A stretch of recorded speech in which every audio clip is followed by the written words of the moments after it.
Whether it be Mao's Little Red One or some particular religious book that says, here's all the answers, okay, now go off to work and don't worry about this anymore, it's all taken care of. Many people find a certain security and solace in that. The scientists were between a rock and a hard place. Their own discoveries were pointing them towards an intelligent designer.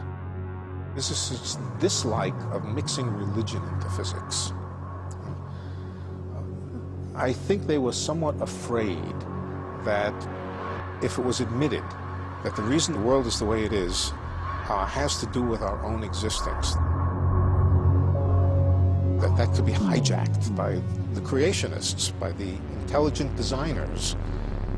And of course what they would say is, yes, we always told you so. There is a benevolent somebody way up high in the universe who created the universe exactly so that we could live. I think physicists shrank at the idea of getting involved in such things.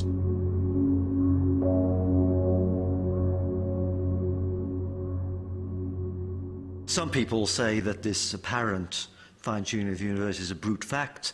We wouldn't be here to worry about the issue otherwise, and that's the way things are. Others are a bit more perplexed and invoke providence or a creator to explain that things were set up with the aim of producing a complex universe. Some people are satisfied with a religious explanation, whereas I think it is a scientific question which deserves to be addressed by cosmologists.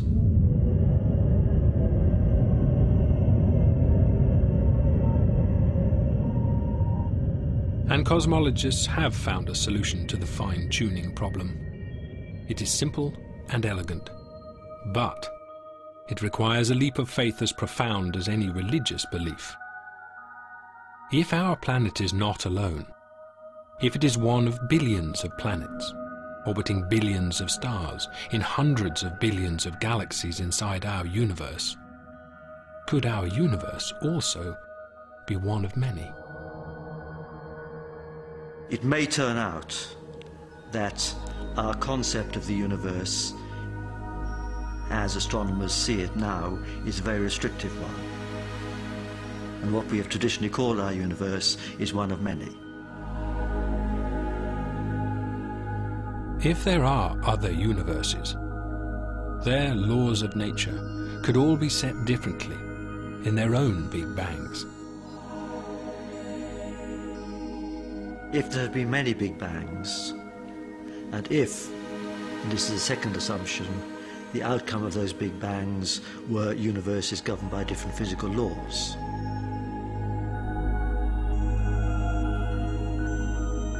then we could imagine that there would be one universe governed by any particular law we care to envisage.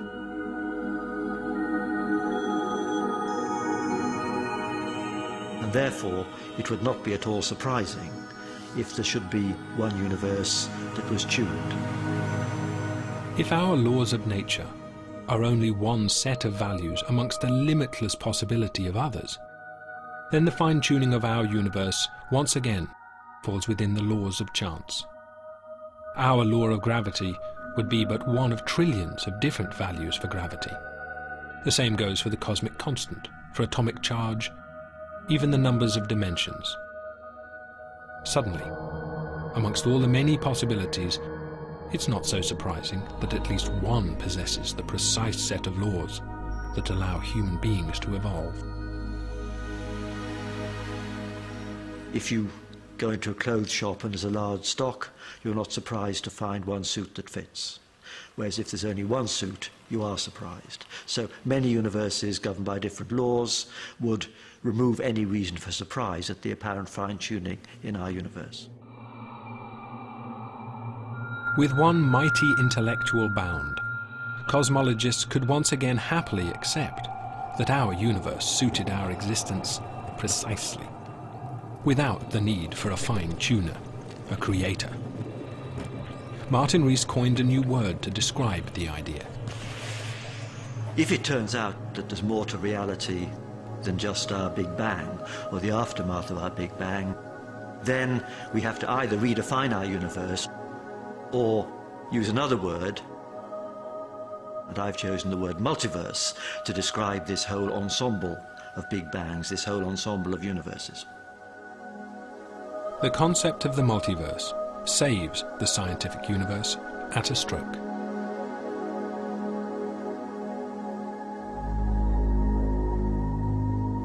We now have a natural mechanism to explain why there is all this diversity out there, which in turn eliminates the need for the fine-tuning that some people might have liked because it would say that there was a fine-tuner. We don't need a fine-tuner. Yet theoretically, these other universes will always be beyond the scope of our telescopes.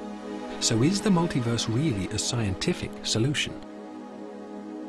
One thing which people often object to when confronted with the whole multiverse idea is saying this can't be science, talking about all these things you can't see.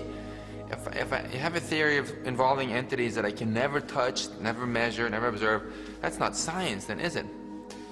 And I say quite to the contrary. And what makes good science is not whether you can see it or not, but whether you can rule out the theory or not. Having raised the possibility of other universes, cosmologists started to wonder what they might be like. And as they wondered, they found logic had set another trap. The multiverse idea had set them on a path that led them back, once again, to a creator.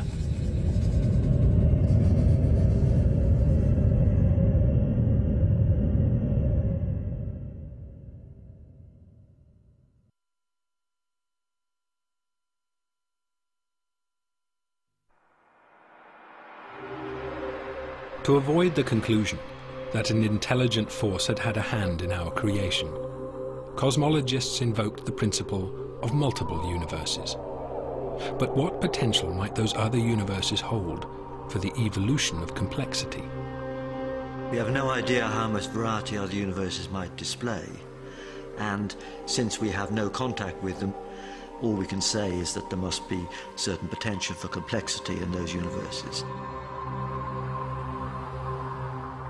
It's easy to imagine universes that would be less propitious for life than ours, but of course we may not be in the optimum universe in a sense. We can imagine universes that might be more propitious. These of course will be potentialities far beyond the powers of our brains to conceive, but we can't assume in this grander cosmos that there couldn't be other universes displaying more complexity than ours.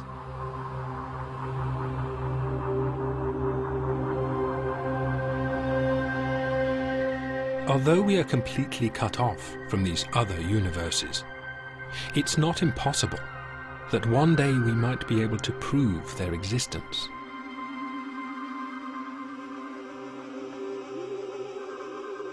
I think it's a question that we can't even address at the present.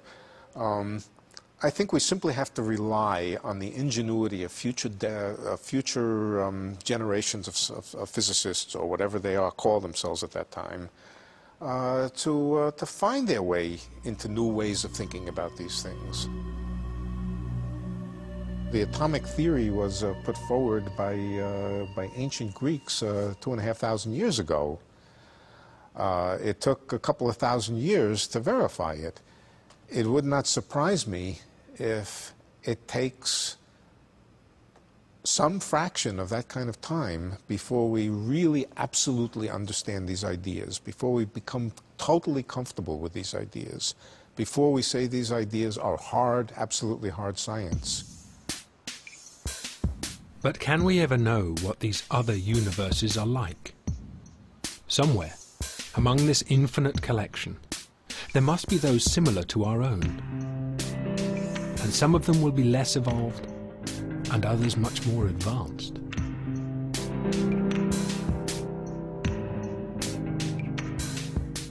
We have some concept of how on Earth life has evolved and has from simple beginnings led